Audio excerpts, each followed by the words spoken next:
그러니까 저는 이제 대치동 캐슬을 선택하게 된 이유가 뭐 고대원 원장님도 계시지만 네. 백지 그 개념 쓰는 네. 백지 테스트 그 책에서 읽었을 때 너무 좋았거든요. 그래서 기본을 바탕으로 한 수학, 생각하는 수학, 단순히 문제풀이하고 뭐 진도 나가고 쭉쭉쭉 나가는 이런 게 아니라 기본, 제가 이제 공교육 출신이니까 기본, 개념, 정의, 정리 그런 기본적인 학습의 바탕으로 한 수업을 진행을 하고 싶고, 기회가 된다면 제가 이제 영재학급을 단연간 지도했던 경험이 있으니까 이 센터의 아이들과 또 센터에 아직은 오지 않았지만 이런 교육에 관심 있는 친구들과도 그런 활동들, 용어 정리부터 협업 활동, 포트폴리오, 그리고 발표까지 그런 다양한 활동들을 한번 해보고 싶습니다.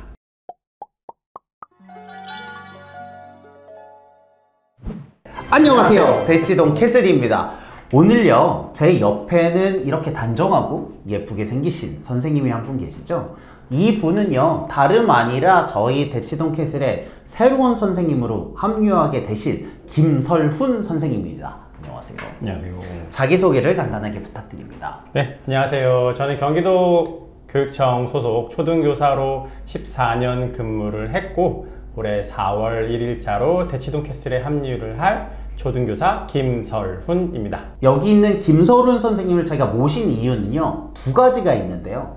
첫 번째로 저희 센터가 이제 초등과정 문의와 이런 것들이 있고요. 두 번째로는 경시, 그러니까 수학 영재, 아무래도 그런 것들이 있잖아요. 그래서 수학 영재에 대한 스페셜티가 있으셔서 이렇게 초대를 했거든요.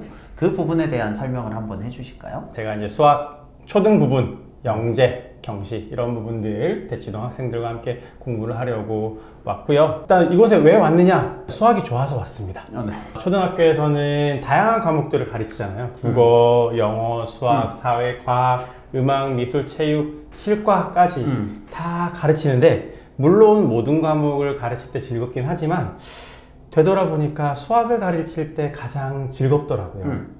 그런데 수업 시간 내내, 일주일 내내 수학만 가르칠 수가 없었고, 그래서 막 고민을 하다가 이제 고대원 원장님 계신 대치동 캐슬에 와서 수학을 아이들과 함께 해보려고 합니다. 그러면 이제 전 좀 궁금한 게, 수학의 영재 교육을 담당하셨다고 했는데 네. 그게 구체적으로 어떤 건지 좀 소개를 해주실까요? 이제 영재 교육은 많은 분들이 알긴 아실 거예요. 교육지원청에서 하는 영재도 있고, 그 다음에 학교에서 진행하는 영재 학급도 있는데, 두 가지로 나눠서 선발을 하고 있고요. 저는 이제 경기도 고양교육지원청에서 영재 교육원 심층 면접을 평가위원을 했었고, 그 다음에 학교에서 영재 학급을 단연간 진행을 했었습니다. 그러면 실제로 학생들이 수학 영재로 선발됐을 때 교육청 아닌 이제 지역 수학 경시대회, 수학 영재 학급을 운영할 때 선발도 하고 운영도 하셨다는 거죠? 네, 그렇습니다. 지역교육청에서 선발해서 그 학생들을 이제 교육을 하는 영재 교육원이 있고요.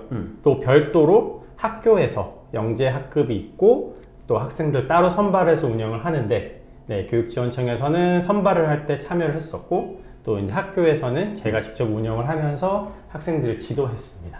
그러면 선생님은 수학 영재 학급을 오래 운영하셨잖아요. 네. 제일 원초적인 질문, 이런 수학 영재 학급을 하면 좋나요? 일단 영재 학급을 하면 네. 수학 수업에서 배울 수 없는 활동들을 하니까 좋아요.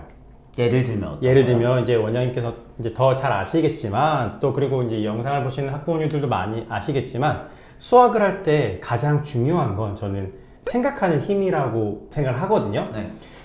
이제 영재학급에서 문제들은 그냥 쉽게 술술술 풀 수 있는 문제들이 아니라 한참 동안 생각을 해야만 답을 낼 수 있는 문제를 가지고 활동을 많이 해요. 그러니까 영재학급 수학 활동에 참여를 하면 일단 첫 번째로 수학 문제에서 생각하는 힘을 많이 기를 수 있다. 그래서 하면 일단은 좋다라고 생각을 합니다. 실제로 그러면 그 수학 영재 학급을 운영해 보면 네. 초반에 비해 나중에 성장하는 친구들이 보이면 어떤 식으로 좋아지나요? 일단은 영재학급을 진행을 할 때 일반 교실에 수업을 하는 것처럼 뭐 교사가 설명을 하고 학생들은 학습을 하고 이렇게 진행을 하기도 하지만, 또 차별점이라고 하면 모든 별로 네, 조별 활동을 많이 하군요. 네, 그렇게 해서 학생들이 활동을 하기 때문에 문제 푸는 능력도 성장을 하지만 수학적 의사소통 능력이라고 할까요? 그 다음에 친구들과 협업할 수 있는 능력, 그리고 마지막에 산출물 발표, 뭐 포트폴리오 제작 이런 부분까지 다양한 능력들을 갖출 수 있어서 소위 말하는 뭐 21세기형 인재, 양성 그런 부분에 적합하다고 생각을 합니다.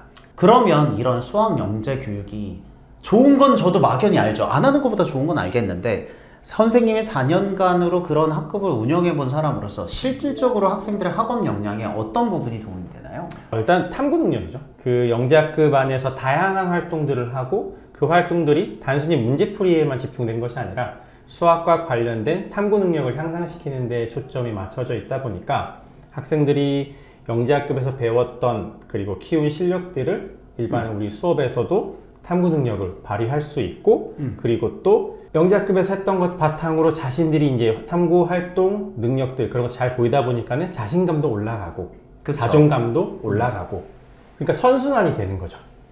또 자존감이 올라가서 영재학급에서 또 잘하고 오니까 또 학교 수업에서도 또 더 잘하고 자기 스스로 나는 수학을 잘하는 아이, 수학을 좋아하는 사람이야 라는 것까지 쭉 이어지는 게 영재학급의 장점이 아닐까라고 생각을 합니다. 제가 들으면서 좀 생각을 한 건데 네. 일반 교과 과정은 커리큘럼과 스케줄이 정해져 있긴 해요. 이때까지 이걸 나가야 돼요. 네. 그러니까 하루에 나가야 될 수업 진도량이 정해져 있거든요. 네.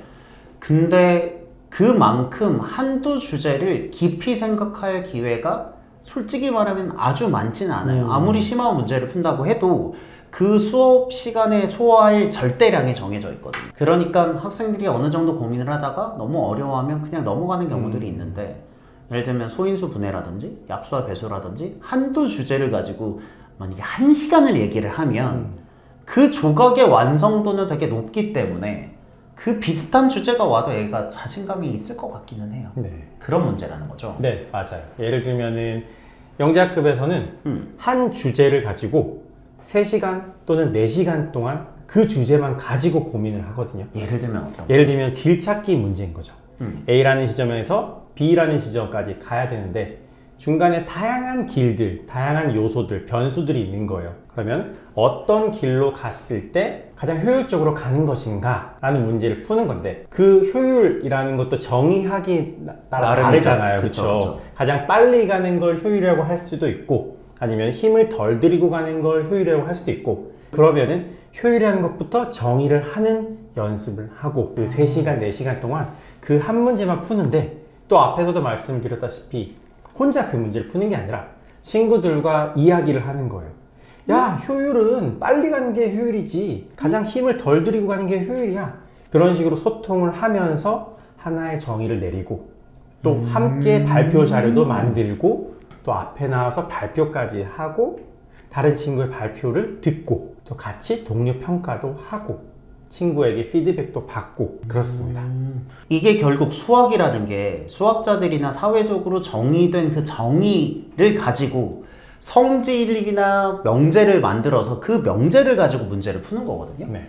근데 그러한 과정을 문제풀이에서는 효과적으로 할 기회가 없을 수도 있는데 이렇게 열려있는 문제를 가지고 정의를 세팅하는 것부터 연습을 하면 가르칠 때 정의를 알려주는 게 훨씬 더 쉽겠다라는 생각이 드네요. 그러면 어떤 친구들이 그런 영재교육을 더 잘 받고 어떤 친구들이 좀 어려워하나요?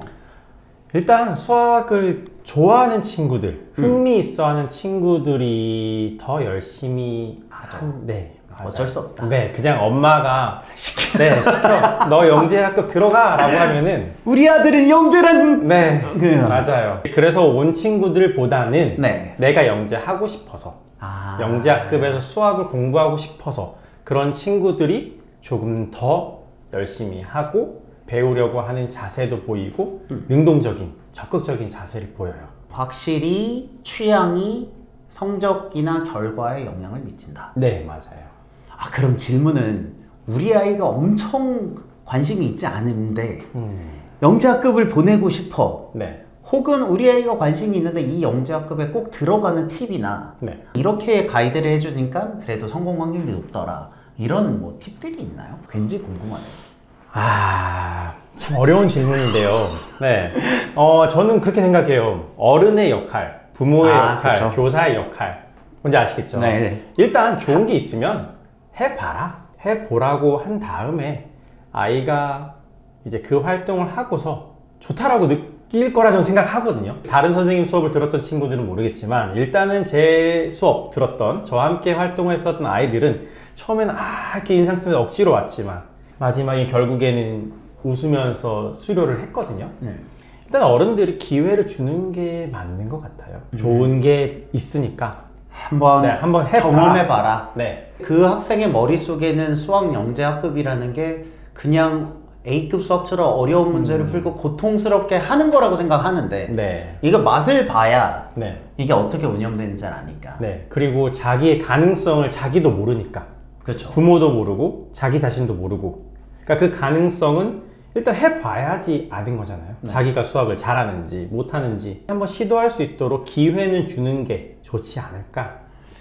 얘기를 들어보니까 선생님이 이런 선발이나 설계, 진행 다 해보셨으니까 그런 것들을 조금이라도 경험할 수 있는 프랙티스 같은 수업을 함께 경험해도 참 좋겠다라는 생각이 네. 좀 들긴 하네요. 저도 이런 거를 아주 많이 해보지는 않아서. 그러면 이제 센터에 오셨잖아요. 여기서의 각오와 어떤 교육을 해보시고 싶으세요? 기대하고 있는 점은 수학을 더 좋아하는 친구들, 더 열심히 하려는 친구들이 모였다고 얘기를 들었어요. 그렇죠. 아무래도. 네, 그러다 보니까 교사와의 케미도 더 잘 맞을 거라 기대를 하고 있고요.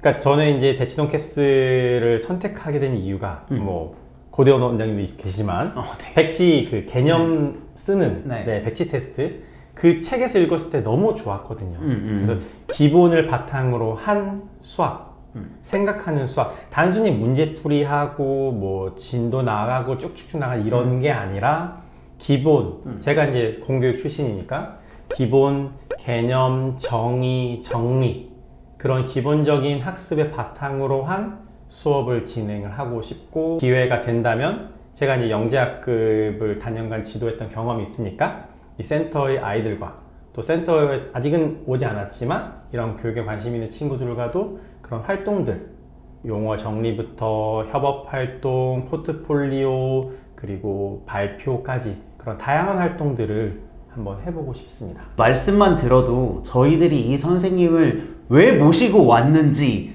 느낌이 좀 오시겠죠? 저희가 기존에 계신 선생님들이 중등과정과 고등과정을 잘 가르치시는 거야 뭐 커리어나 이런 걸로 다 증명을 했을 텐데, 초등과정에 대해서는 실은 제가 아주 잘하는 게 아니라서 한 분을 모시고 체계를 좀 더 갖추면 좋겠다는 생각을 했는데 그것에 가장 적합한 분이신 것 같아서 기쁜 마음으로 모시게 되었고요. 오늘은 이렇게 인사를 드리고요. 다음에 또 다양한 영상으로 이제 할 얘기가 많을 거잖아요. 그래서 다양한 영상으로 여러분들에게 수학과 그리고 초등 수학 그리고 영재 수학에 대해서 이야기를 많이 할 수 있도록 노력을 해보도록 하겠습니다. 여러분들의 교육을 응원합니다. 저희는 대치동 캐슬이었습니다. 감사합니다.